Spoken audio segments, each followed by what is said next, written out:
Today is August 9th, 2016.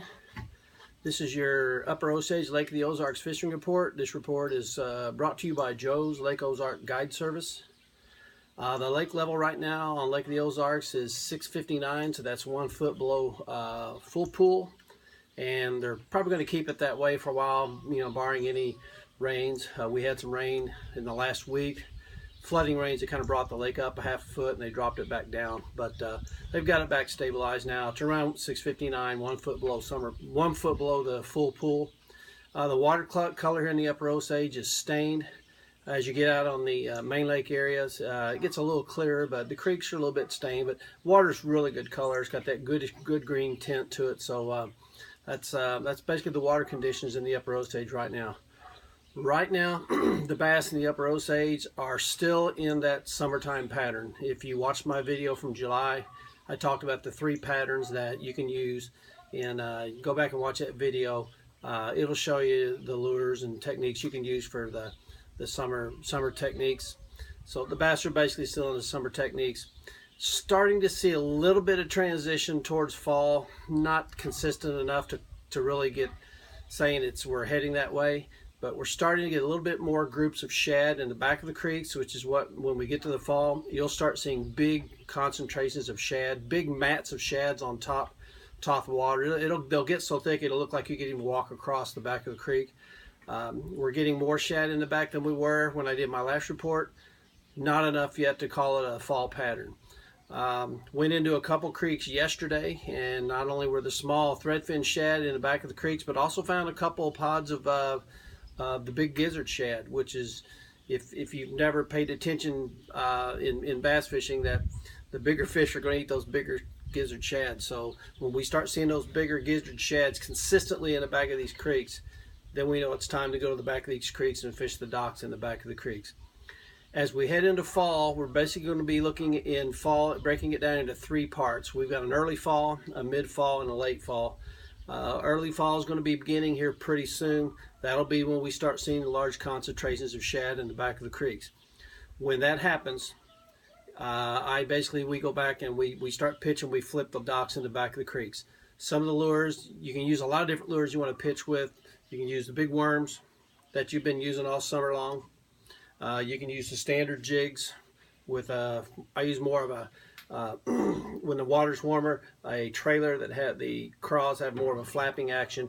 As the water gets colder, we get into the November, December months, we'll use more of the claws that have more of a subtle flapping action, not as much.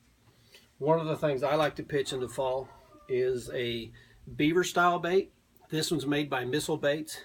Seems like their bait, the claws and the flappers on their bait, has just a lot more action, puts off a little bit more vibration. And one of the lures I like to put it on is a jig head, now sold by Crocagator, but it was made from Fitz Fishing, Wayne down at Fitz Fishing.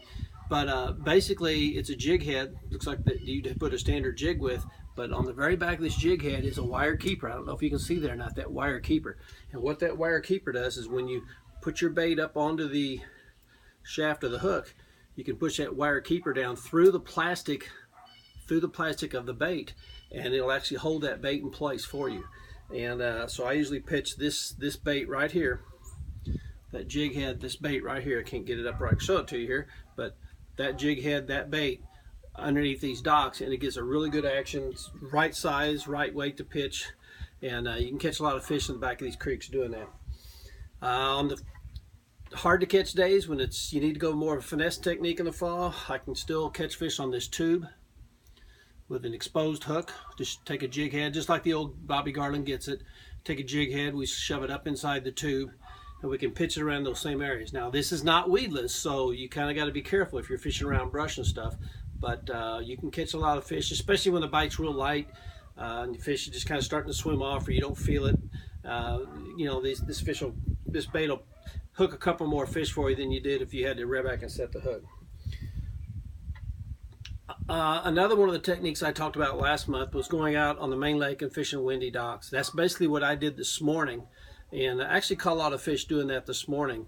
The back of the creeks, nothing really blowing in the back of the creeks, no current, not winds, not blowing. So I went out on the main lake, and basically there wasn't a lot of wind out there, but there was a little bit of current pushing in around the dock. So I was able to catch fish on top waters, small square bill crankbaits.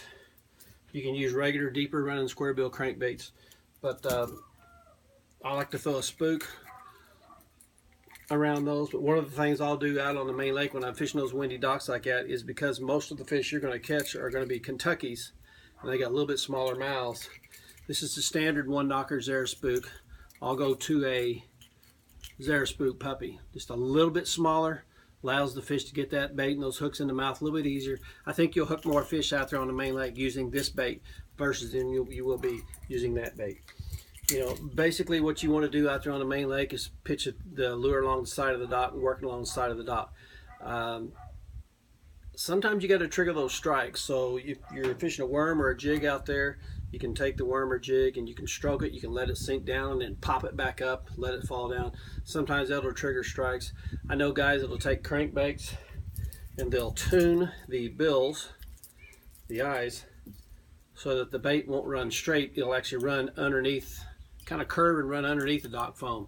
And as that bait ticks the dock foam, that'll kind of trigger some strikes. So there's a lot of little tips and techniques you can use on that. But the weedless tube, that's another good bait to pitch around the dock. So as we're heading into the fall, the water starts cooling off. Water temperature here was around 80, 82 degrees, which is cooled off a little bit. If we don't get any sustained long heat waves here in August, I think we're going to see transition into fall here pretty soon. Usually Labor Day, we kind of use that as a guide. And once we get to that point, then you can start fishing the back of these creeks. But you want to look for the big schools of shad. You'll see shad in the back of the creeks. If you see these big, huge mats of shad, that's kind of what you want to look for. And if you're using your graph on your boat, your depth finders, you want to look at where those shad are located. If those shad are located up more closer to the surface, then what's going to happen is those bass are going to get right up underneath the corners of those dock foams. And you can pitch jigs with these lures I've showed you in those areas and catch those fish. So I'll try to do another report in a couple of weeks here as I get up. Hopefully as the weather cools, we can get out a little bit more. Recently the weather's just been too hot, too nasty at times to get out. So but good luck in your fishing, and be careful. Thank you.